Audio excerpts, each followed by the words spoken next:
रमजान के चौथे जुमे पर मस्जिदों में उमड़ा अकीदतमंदों का सैलाब, इबादत और दुआओं से गूंजा इलाका।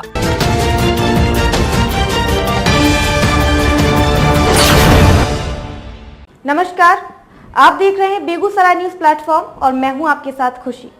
आइए रुक करते हैं आज की बड़ी खबर की ओर। पवित्र इस्लामी माह रमजान के चौथे जुमे पर शुक्रवार को चेरिया बरियारपुर प्रखंड सहित आसपास के इलाकों में मस्जिदों में अकीदतमंदों की भारी भीड़ उमड़ पड़ी। रोजेदारों ने पूरे जोश और अकीदत के साथ जुमे की नमाज अदा की और देश दुनिया में अमन, चैन, भाईचारे और खुशहाली के लिए दुआ मांगी। जुमे की नमाज को लेकर सुबह से ही मस्जिदों में रौनक देखने को मिली।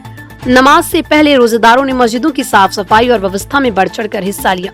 दोपहर होते होते मस्जिदों में नमाजियों की लंबी कतारें लग गईं और इबादत का माहौल पूरी तरह रूहानियत में डूब गया। कई पंचायतों की मस्जिदों में उमड़ी भीड़। जानकारी के अनुसार सियूरी, मंझौल, पबड़ा, कमला, मेहदा शाहपुर, चेरिया बरियारपुर, करोड़, खाजहांपुर, श्रीपुर, परमानंदपुर, बसही और सकरबासा समेत कई पंचायतों की मस्जिदों में नमाजियों की बड़ी संख्या देखी गई। खासकर युवा रोजेदारों में इबादत को लेकर विशेष उत्साह नजर आया।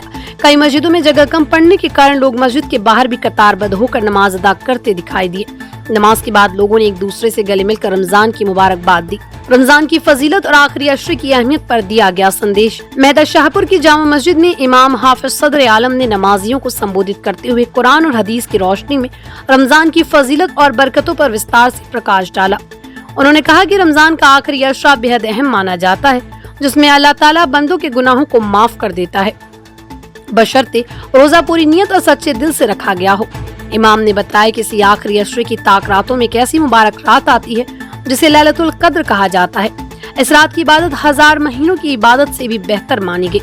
इसलिए मुसलमानों से मस्जिदों में एहतिकाफ में बैठकर ज्यादा से ज्यादा इबादत करने की अपील की गई, ताकि इन मुबारक रातों की बरकत हासिल की जा सके। गरीबों तक पहुँचे ईद की खुशियाँ। इमाम साहब ने लोगों से अपील की कि ईद उल फितर से पहले गरीब, लाचार, विधवा और बेसहारा लोगों के बीच सदका फितर जरूर अदा करें, ताकि समाज का हर वर्ग ईद की खुशियों में शामिल हो सके। इस वर्ष प्रति सदस्य 70 रुपए के हिसाब से सदका फितर देने की जानकारी दी गई। ईद की नमाज का समय भी तय। बैठक के दौरान स्थानीय लोगों की सहमति से ईद उल फितर की नमाज का समय भी तय किया गया। निर्णय लिया गया कि क्षेत्र में ईद की नमाज सुबह 8 बजे अदा की जाएगी। नमाज के बाद रोजेदारों ने सामूहिक रूप से देश दुनिया में शांति, भाईचारे और इंसानियत की बेहतरी के लिए दुआ की। पूरे इलाके में रमजान की रूहानियत, इबादत और आपसी भाईचारे का माहौल देखने को मिला। बेगूसराय न्यूज प्लेटफॉर्म के लिए चेरिया बरियारपुर से दिवाकर कुमार की खास रिपोर्ट। खबरों में अब तक के लिए बस इतना ही।